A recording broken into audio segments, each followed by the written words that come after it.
क्या आपने कभी सोचा है कि मेरे इस जीवन का क्या अस्तित्व है? मेरे लिए इस मानव जीवन जो कि ईश्वर के अनमोल देन है, उसकी क्या महत्व है? क्या आपने कभी अपने आप को गहराइयों से जानने का, समझने का प्रयास किया है? मानवीय तौर पर कहा जाए तो हम इस जीवन को सिर्फ अपनी ज़रूरतों को पूरा करते करते ही व्यतीत कर देते हैं। एक मनुष्य के लिए उसकी ज़रूरत क्या है? रोटी, कपड़ा और मकान, यही ना? पर यह असल सत्य नहीं है।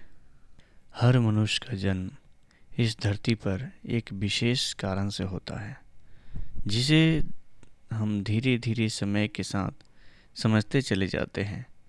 कई लोग अपने इस मानवीय जीवन के सत्य को समझ नहीं पाते, क्योंकि वे हमेशा नकारात्मक सोचते रहते हैं। यही अंतर है सकारात्मक और नकारात्मक सोच में। जहाँ नकारात्मक सोच हमारे लिए समस्याएं पैदा करती है, वहीं सकारात्मक सोच हमारे लिए नए अवसर लाती है। आइए हम जीवन के इस सत्य को एक कहानी द्वारा समझने की कोशिश करते हैं। तो चलिए आपको एक धनवान सेठ की कहानी सुनाते हैं। एक गांव में एक बहुत बड़ा धनवान व्यक्ति रहता था। लोग उसे सेठ धनी राम कहते थे।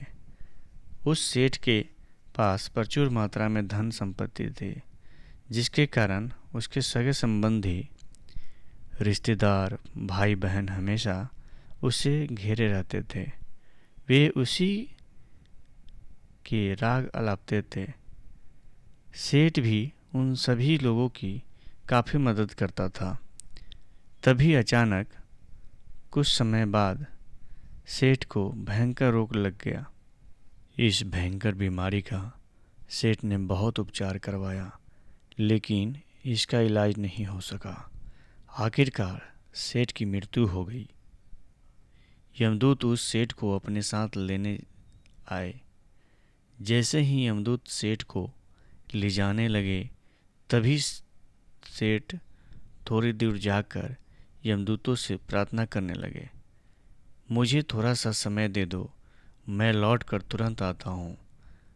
दूतों ने उन्हें अनुमति दे दी। सेठ लौट कर अपने घर आया, चारों ओर नजरें घुमाई और वापस यमदूतों के पास आकर बोला,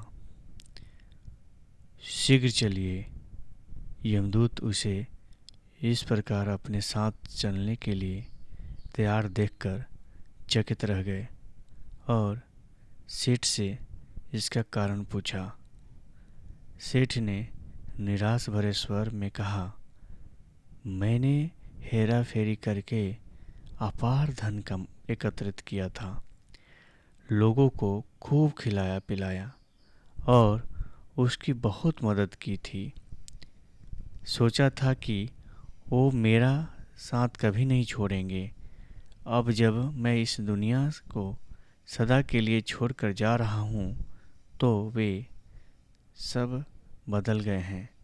मेरे लिए दुखी होने के बजाय वे सभी मेरे संपत्ति को बांटने की योजना बनाने में लगे हैं।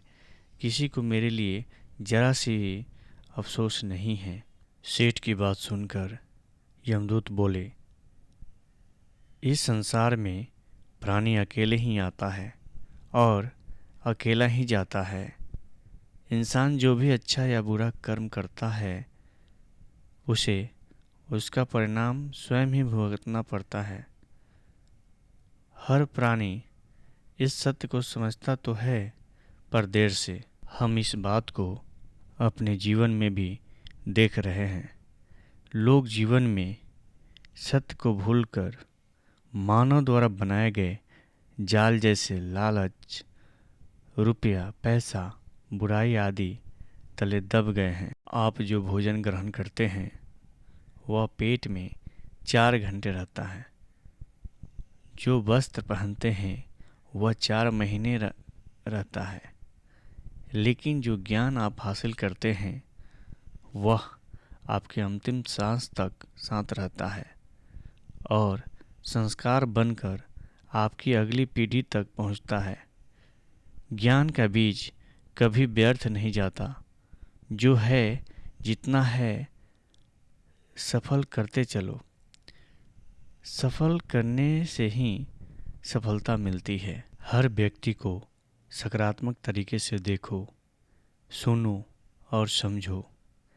हम जितना ज़्यादा पढ़ते हैं, सुनते और समझते हैं, हमें अपनी कमियों का उतना ही ज़्यादा एहसास होता है और इसी कमी को दूर करके हम सफलता की मंजिल की ओर अपने कदम बढ़ाते चले जाते हैं। क्या लेकर आए थे जो क्या लेके जाएंगे। कर कुछ ऐसा जाओ कि लोग तुम्हें याद रख जाएंगे। आपको बस यह कोशिश करना है कि कभी गलत काम नहीं करना। किसी चीज़ को लेकर ज़्यादा लालची नहीं होना है। लाइफ में एंजॉय करते चलो। धन्यवाद दोस्तों।